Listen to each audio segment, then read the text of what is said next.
Hey, Nate, I appreciate you coming on, man. I've really been looking forward to talking with you. I've followed you online for a long time. We've become friends a little bit over the last year or so here. You supported me in my endeavors with the Home Comfort Advisor channel and course. So I definitely appreciate that support. And I'm looking forward to hearing kind of your thoughts on, HVAC systems and duct systems and some common misconceptions that homeowners have, maybe some things that they should be thinking about or asking their HVAC contractor before they even call them out, like how to vet them, just stuff like that. And just to give a little background about Nate for those who don't know, Nate and my dog in the background are barking. He wants to introduce me too. I know he wants to introduce you too.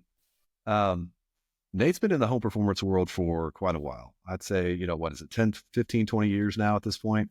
20 years. You started off as a shell contractor, right? Doing insulation and air sealing work. And then you moved more into the kind of home performance contracting side of things and doing, energy audits for the sake of a better term. And then you transitioned into doing more HVAC contractor education and training, things like that. So kind of, if I missed anything there, fill in the blanks and kind of tell us where you're at now and kind of what your big goals are for going forward with education in this industry. Oh, thanks, Eric. Yeah, I love what you're doing. I'm glad to have several voices saying similar things at this point because I don't feel like we've had that before. And maybe through consumer education, we can begin to move things forward. And like looking inside the HVAC industry, I'm kind of shocked how bad it is. And there's all kinds of reasons behind it. It reminds me of like the land war in Asia. Remember that from Princess Bride? Yep. So we've got all of these contractors and all of these homeowners that all need to be convinced individually. It's not like there's one place you can go that moves everything. But I should sketch out just so that as a homeowner, if you're looking at contractors, you kind of have an idea. So I have three main buckets that I put people into.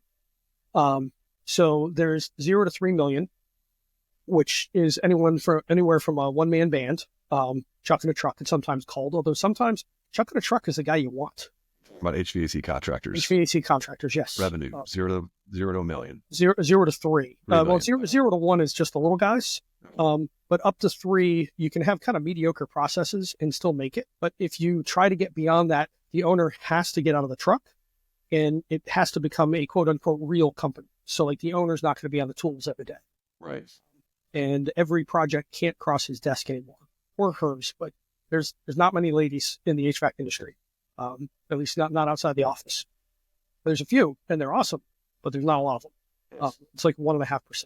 So 0 to 3 million, and then it's like 3 to 15, which is where you're talking a pretty substantive company that has reasonably good processes, but the owner is still significantly involved in all the departments. And the main departments are install and then service, but sometimes there's other things that like they'll get into commercial, refrigeration, industrial. There's other pieces as companies get bigger. But 3 to 15 million can be a nice size as well. Anything that's like 15 and up, that's pretty much exclusively private equity companies now. It didn't used to be, but in the last couple of years, that has become absolutely the norm. Yeah. We will see very, very few independently owned HVAC companies that are large. So what I can say unequivocally is do not consider those big companies. If you see their trucks and their billboards everywhere, don't use them. So like I've got this little matrix in my mind, and I put it out there periodically where there's high volume and low volume versus high quality and low quality. So high volume and low quality is generally private equity. I'm not going to say that's all of them, but I haven't seen the exception yet. We'll put it that way. Even when somebody says they're an exception, I get to see inside the company. I'm like, oh no, it's a dumpster fire. Don't use those big companies. Just don't even call it. It's not worth it. The next size down, those can be really good if they are run by a technician owner who really cares about the technical side of things. And you're just going to have to read the About Us to kind of figure that out. The smallest ones, in a lot of ways, are the best ones, but they're very limited on their capacity. So like you may need to wait for them. Yeah, they're usually weeks and weeks out. Yeah.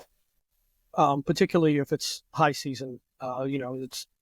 High seasons are basically the beginning of cooling beginning of cooling season and the beginning of heating season, because that's when everything breaks. Everybody starts thinking about it again.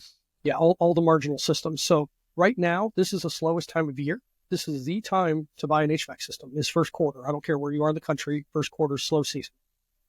That's why all the conferences are this time of year, because everybody's just kind of twiddling their thumbs. It's time to go clean up the warehouse and build the training stations and things like that.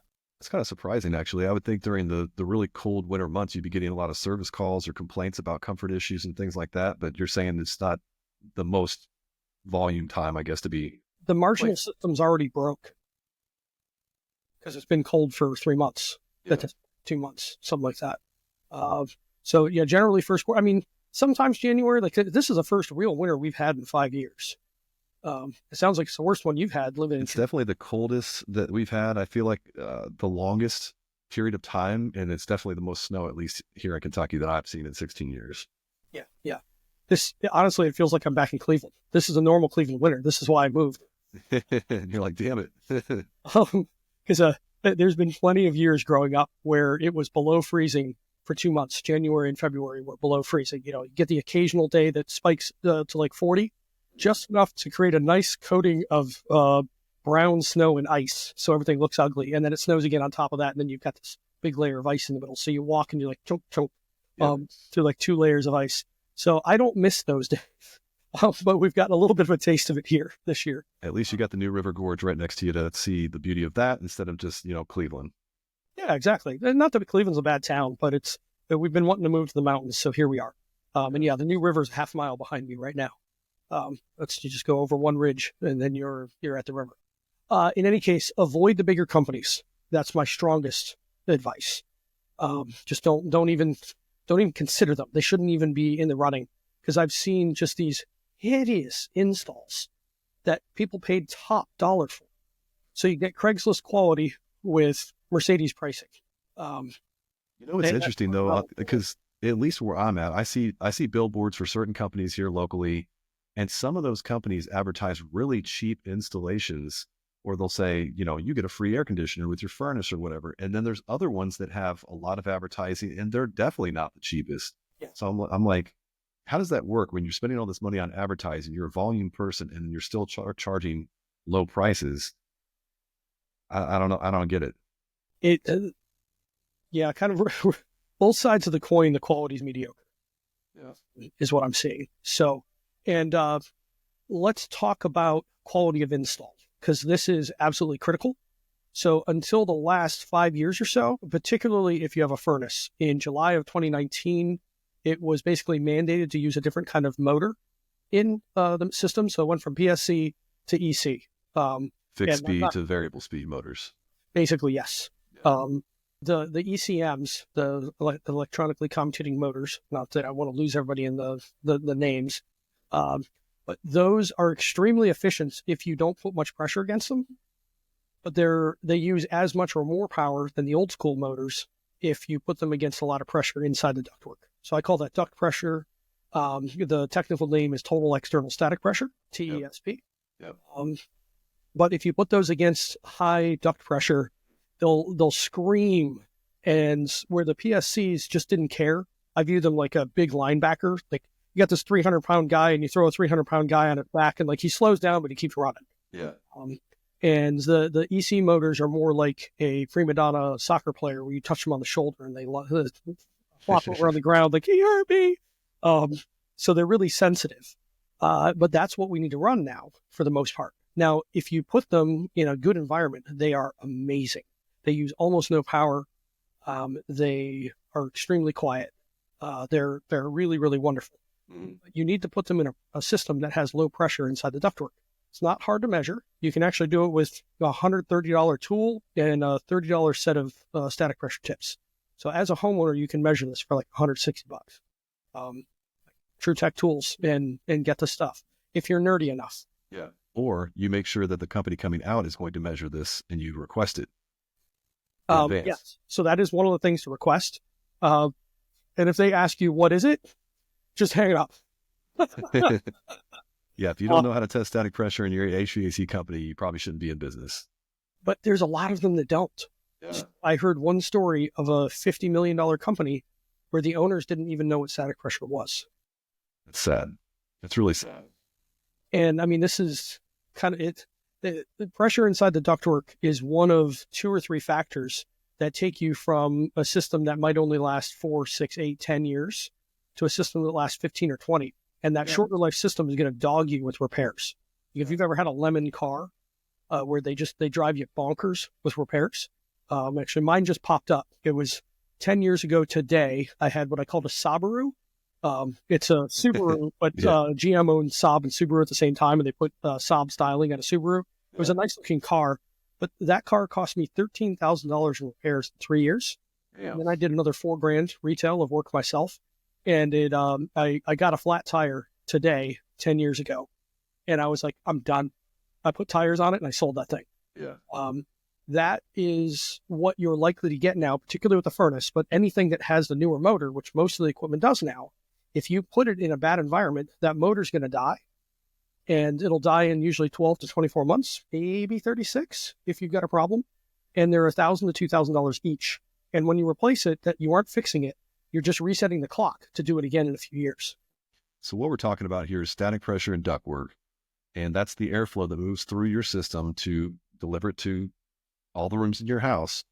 And I like to tell people, like, static pressure is very similar to blood pressure in humans, right? Yes. The higher the static pressure you have in your duct system and your HVAC equipment, the more likely something's going to fail, something's going to freeze, something's going to break. Same thing in your body. You have high blood pressure, you're going to have a stroke, a heart attack, or whatever. So it's really important to make sure that that's working properly. So that's a really good thing to ask if they measure, but I'm going to tell you right now, most companies don't. Yeah. So that's a real challenge. $130 worth of testing equipment could solve that problem for any HVAC contractor or a homeowner if they wanted to geek out on it. With themselves, exactly. And I suspect you're going to get some nerds watching this. Yeah. That's usually you have a nerd following, I know it. Well, so do you. I mean, it's the people that dive into this are nerds. Yeah. So I can't tell you the exact model number, but there's a testo if you look up manometer. So it's like man-o-meter. Yeah. How big of a man are you? Or you can get an old school Magna Helix, right? Find one of those. Yeah, actually, I just bought one. I'm going to put it on my own system here to watch my static with the filter. Yeah. Well, with that in mind, I do try to speak more to the general public instead of just the tech nerds, because when I talk, I really try to simplify things and have conversations with people in general speak, so that I'm not talking over their head and I'm not saying terms that they haven't heard before. Analogies are really good to use for homeowners and for even tradesmen who just have not been exposed to this kind of stuff. And it's simply a general lack of awareness that I'm trying to bring together so that this is not that uncommon to talk about. Like, you should understand these terms. No, it's not hard at all. In fact, let me give you a good analogy for static pressure. The easiest way to think of static pressure is, imagine you have a balloon, you blow it up, then you hold the end closed. You have static pressure inside that balloon. It's pressure that can't go anywhere. As soon as you open the end of the balloon, you get velocity pressure. But without some static pressure, when the balloon has blown out, there's no more static pressure, so the velocity stops. So you need some static pressure, some duct pressure. Just to move the air. Yeah, to move the air. But you want as little as possible to get it done. And from experience, I'm shocked how low you can go. I haven't found the bottom. Really? One of my systems runs at 0.13 inches of static, and that's not going to matter much to people. But a half an inch is the general limit. And in a good-sized data set I got from MeasureQuick, which actually MeasureQuick is asked the company if they use MeasureQuick. That's probably one of the best ways to understand if they're good or not. But MeasureQuick's data set showed that 70% of systems were above that half an inch, which is the manufacturer recommended level. So 70% of systems are out of spec on just that one metric. Yeah. And 47% of them were above 0.7, which is the consensus of where early failure becomes likely. So 50% over basically at that point. Yes. So that's hideous. And this is companies that are measuring. And a lot of these are post-install. So if they're that bad for companies that measure, you can bet that the large is worse or significantly worse than that. And that's what I've seen, like that oil can one that I told you about. I went to the guy's basement. All right, turn the fan on. And it goes boom, boom. It blew up the metal ductwork. Yeah. and oil canned it. And then when And it I'm like, turns off, it goes doo-doo again. exactly. I'm like, I'm going to go get my testing equipment and install a test point. It's actually NCI is a good one to look for too. If there's, I don't know if NCI has a contractor list. It's a National Comfort Institute, but they would be a good one to look for. MeasureQuick doesn't actually have a listing of contractors, but you can ask contractors if they use it. MeasureQuick is an app where we got all these digital tools now that measure all sorts of different things, and MeasureQuick will pull all of the readings in, and it'll basically tell you what's going on. Yeah. Companies that use that are going to be better than companies that don't by a significant margin, probably 2 orders of magnitude. And it just shows that they care. Yes, because you can measure all this stuff. None of this is hard. I view MeasureQuick like, I don't know if for people that are car people, but the OBD2 port, the little thing, like if you get a check engine light and you go to AutoZone and you ask them to measure it, that's going into the OBD2 port. Basically, MeasureQuick is OBD2 for HVAC. So you plug these things in and it tells you what's wrong. Good analogy. No. MeasureQuick is a good one to look at. But let's talk 2 other key install things.